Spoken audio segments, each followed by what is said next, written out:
Movie की शुरुआत होते ही हमें सबसे पहले एक यूनिवर्सिटी का सीन दिखाया जाता है जहाँ पर बहुत सारे स्विमर्स एक साथ ट्रेनिंग कर रहे हैं और यही हमारी मुलाकात होती है हेली से।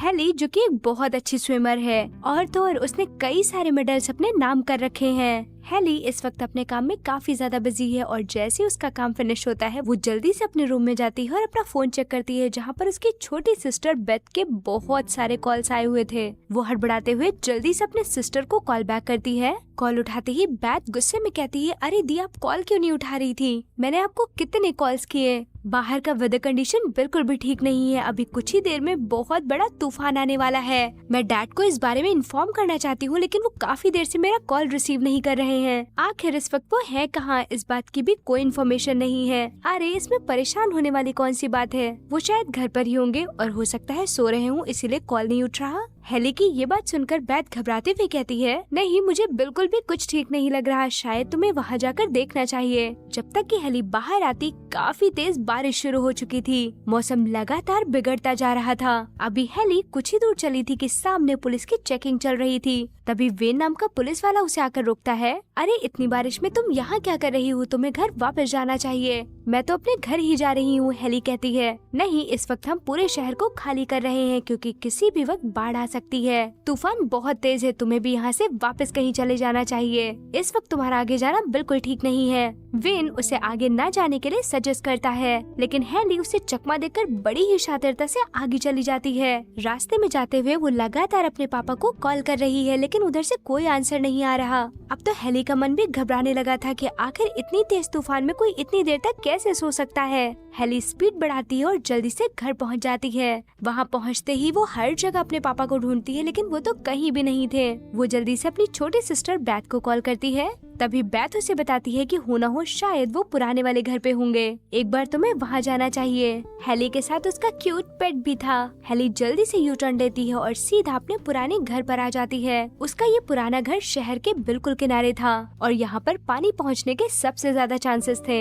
हेली को जल्दी ही कुछ करना होगा इसलिए वो जल्दी से घर के अंदर जाती है और पूरे फ्लोर पर जाकर पापा पापा कहकर चिल्लाने लगती है लेकिन उसे बैक में कोई आवाज नहीं आ रही। अब वो अपने फादर को कॉल लगाना शुरू करती है लेकिन कॉल तो किचन में बज रहा था। अब एक बात तो साफ है कि अगर फोन यहाँ है तो हो न हो पापा भी यहीं होंगे, लेकिन आखिर वो है कहाँ, ये सोचकर वो घबराने लगती है। तभी उसके घर में बने अंडरग्राउंड से एक आवाज आती है, मानो ऐसा लग रहा था जैसे नीचे कोई रेडियो बज रहा हो। वो जल्दी से सीढ़ियों से उतरकर नीचे जाती है। वहाँ पहुँचते ही सामने उसे उसके फादर दिखाई देते हैं जो कि इस वक्त बहुत ज्यादा जख्मी हालत में थे। ये देखकर हेली बहुत ज्यादा परेशान हो जाती है कि आखिर इस वक्त यहाँ कौन हो सकता है। हेली जल्दी से अपने फादर को खींचते हुए ऊपर की ओर ले जाने लगती है कि तभी वहाँ पर एक बहुत बड़ा सा एलिगेटर आ जाता है। अपने सामने इतने बड़े एलिगेटर को देखकर हेली की तो जैसे सांसें थम जाती हैं। अब उसे समझने में ये बिल्कुल देर नहीं लगती कि उसके फादर का ये हाल किसने किया है। एलिगेटर हेली को देखते ही उसके पीछे पड़ जाता है।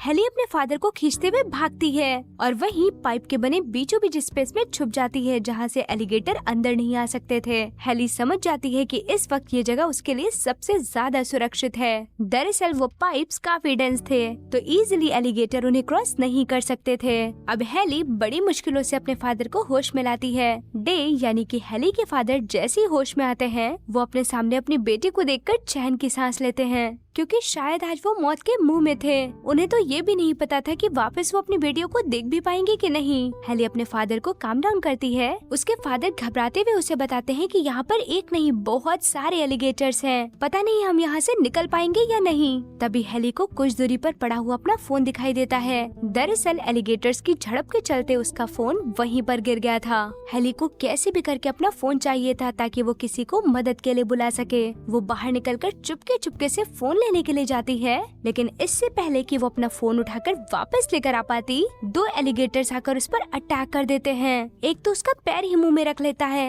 हेली कैसे भी करके अपने पैर को छुड़ाती है और जल्दी से अंदर की ओर भागती है। वहीं हेली के हाथ में स्क्रू ड्राइवर होता है। वो जल्दी से स्क्रू ड्राइवर को उठाती है और एक एलिगेटर के आंख में भोंक देती है। तभी गुस्से में आकर एलिगेटर उसके फोन को चकनाचूर कर देता है। हेली अंदर तो आ चुकी थी लेकिन इस वक्त उसका पैर बहुत ज्यादा जख्मी हो चुका था। उसके उसके आंखों से आंसू बहने लगते हैं, लेकिन वो अपने फादर के सामने ऐसा नहीं कर सकती क्योंकि वो उसे देखकर और भी ज्यादा परेशान हो जाएंगे। इसलिए सबसे पहले वो अपने आप को शांत करती है और फिर पैर से बह रहे खून में कपड़ा बांधती है। आज शायद इनका बहुत बुरा दिन था। अभी एक मुसीबत से ये निकल नहीं पाए थे कि सामने एक और मुसीबत दिखाई देती है, यानी कि अंडरग्राउंड चैम्बर में लगातार पानी भरता जा रहा था। हेली को पता था कि यहाँ बहुत देर तो वो नहीं रुक सकते, उन्हें कैसे भी करके यहाँ से बाहर निकलना होगा। तभी वो वहाँ बने होल से बाहर की तरफ झांकती है, जहाँ उसे गैस स्टेशन के पास 2-3 आदमी दिखाई देते हैं। देखने पर तो ऐसा मालूम हो रहा है कि शायद ये यहाँ पर लूटपाट करने आए हैं। हेली उन्हें देखते ही जोर जोर से हेल्प के लिए चिल्लाने लगती है,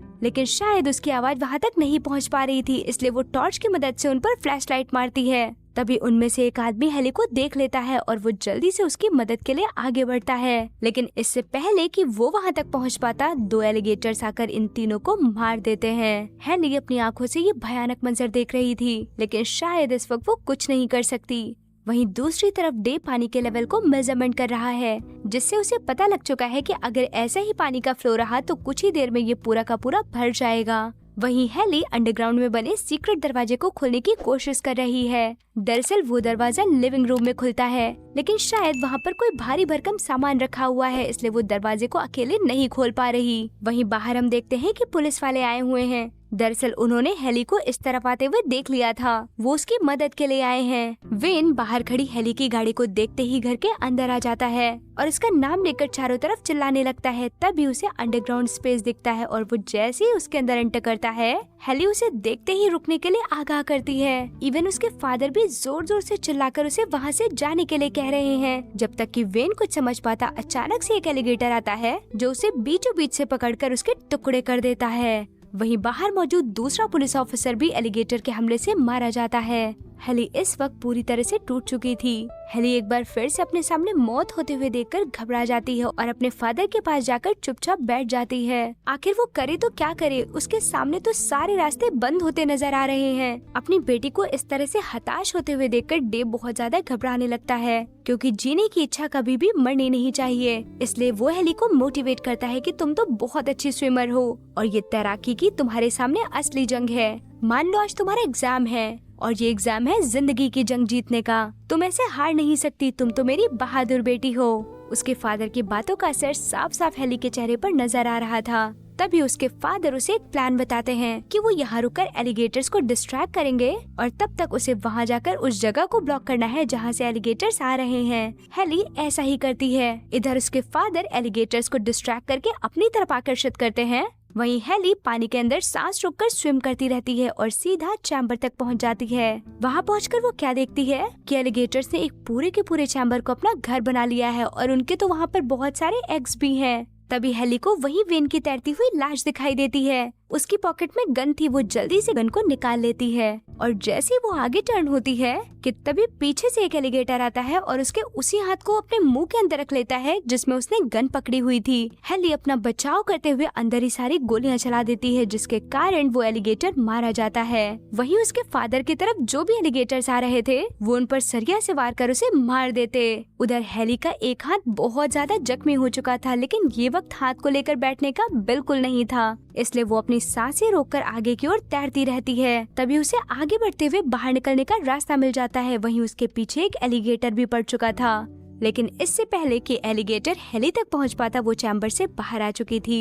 बाहर आते ही वो सबसे पहले फ्लोर को तोड़ना शुरू करती है, क्योंकि अगर उसने जल्द ही ऐसा नहीं किया तो अंदर दम घुटने के कारण उसके पापा की मौत हो सकती है। तो आखिरकार बड़ी मशक्कत के बाद उसने अपने फादर को बाहर निकाल ही लिया था। अपने पापा को अपने सामने सुरक्षित देखकर उसकी जान में तो जैसे जान आ गई। वैसे तो डे की हालत काफी खराब थी, लेकिन वो किसी भी हाल में अपनी बेटी को हारता हुआ नहीं देख सकते, इसलिए वो उठ खड़े होते हैं। वो हेली को बताते हैं कि यहाँ से निकलने का एकमात्र रास्ता है बोट, क्योंकि वैसे तो हम काफी जख्मी हैं और अगर हम पानी में भी चल कर गए तो एलिगेटर्स तो हमें वैसे ही मार देंगे। अब देखते ही देखते बारिश भी काफी कम हो चुकी थी। हेली जल्दी से पानी में तैरते हुए बोट तक पहुंचने की कोशिश करती है, लेकिन एक बार फिर से उसके पीछे एलिगेटर पड़ जाता है, लेकिन इस बार वो सफलतापूर्वक बोट पर चढ़ जाती है। वो जल्दी जल्दी अपने फादर और पेट डॉग को बोट पर चढ़ाती है और उसे दूसरे किनारे पर ले जाने लगती है। लेकिन शायद आज इनकी किस्मत बहुत खराब है। सामने से एक बड़ी सी लहर आ रही है। हेली उसे देखते ही पैनिक करने लगती है कि अचानक से वो लहर उनके पास आकर उनकी बोट को फिर से घर के अंदर धकेल देती है। साथ ही पानी के बहाव में एक एलिगेटर भी घर के अंदर आ चुका था।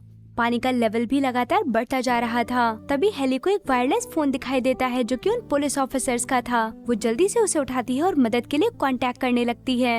वहीं उसके फादर एक फ्लेयर को तैयार करते हैं जिससे वो एलिगेटर से लड़ सके। डे अपने दिमाग में कुछ प्लानिंग कर ही रहा था कि तभी वहाँ पर एक एलिगेटर आ जाता है और सीधा आकर उसके हाथ को पकड़ लेता है। काफी देर तक उसके चंगुल में फंसा रहा। अब वो फ्लेयर की मदद से बड़ी ही देर में अपने आप को छुड़ा पाया, लेकिन तब तक उस एलिगेटर ने उसके एक हाथ को पूरी तरह से चकनाचूर कर दिया था। वो एलिगेटर सीधा वहाँ से निकलकर हेली की तरफ आ जाता है। हेली जल्दी से उस कमरे को बंद कर देती है और अपने फादर को बचाते हुए वहाँ से सेकंड फ्लोर पर पहुँच जाती है। लेकिन तब तक तो डे की हालत काफी खराब हो चुकी थी। हेली अपने फादर को हिम्मत देती है और उन्हें जागता हुआ रहने के लिए कहती है, लेकिन ऊपर की तरफ भी पानी लगातार बढ़ता जा रहा था। शायद अब उनके लिए ये फ्लोर भी सुरक्षित नहीं। एक बार फिर से ऊपर के फ्लोर की तरफ पानी का बहाव आता है जिसमें एक एलिगेटर बहता हुआ आ रहा था। वो आते ही हेली को पकड़ लेता है। हेली जल्दी से जलती हुई फ्लेयर को उठाती है और उसके आंख में भोंक देती है। आखिरकार उसने एलिगेटर को मार दिया। वो जल्दी से वहाँ से तैरकर अपने फादर को लेते हुए सीधा घर की छत पर पहुँच जाती है। दोनों एक दूसरे को छत पर चढ़ने में मदद करते हैं क्योंकि दोनों ही काफी जख्मी हालत में थे। वो दोनों सुरक्षित ऊपर तो आ चुके थे, लेकिन डेंजर अभी भी उनके आसपास ही था क्योंकि पानी का लेवल लगातार बढ़ता ही जा रहा था। वो यहाँ से कैसे निकलेंगे शायद नहीं मालूम, लेकिन दोनों की स्माइल ये बता रही है कि अगर यहाँ तक हिम्मत नहीं आ रही तो आगे भी डटे रहेंगे। कि तभी ऊपर से आता हुआ एक हेलीकॉप्टर दिखाई देता है। हेली जलती हुई फ्लेयर को लेकर जल्दी से उठ खड़ी होती है और मदद के लिए फ्लेयर जोर जोर से हिलाने लगती है। फाइनली रेस्क्यू टीम ने इन्हें देख लिया था और अब जल्द ही इन दोनों को रेस्क्यू कर लिया जाता है। वहीं हम डे को देखते हैं जो कि अपनी बेटी की हिम्मत को देखकर स्माइल कर रहे हैं और आज उन्हें उनकी परवरिश पे बहुत गर्व है। तो इसी हैप्पी एंडिंग के साथ ये मूवी यहीं पर एंड हो जाती है। सो फ्रेंड्स, आपको ये मूवी कैसी लगी हमें ये कमेंट सेक्शन में जरूर बताएं। हम आपके लिए ऐसी ही इंटरेस्टिंग मोटिवेशनल मूवी लाते रहें। इसके लिए हमारे चैनल को लाइक, शेयर और सब्सक्राइब करना तो बिल्कुल ना भूलें। Thank you for watching the video.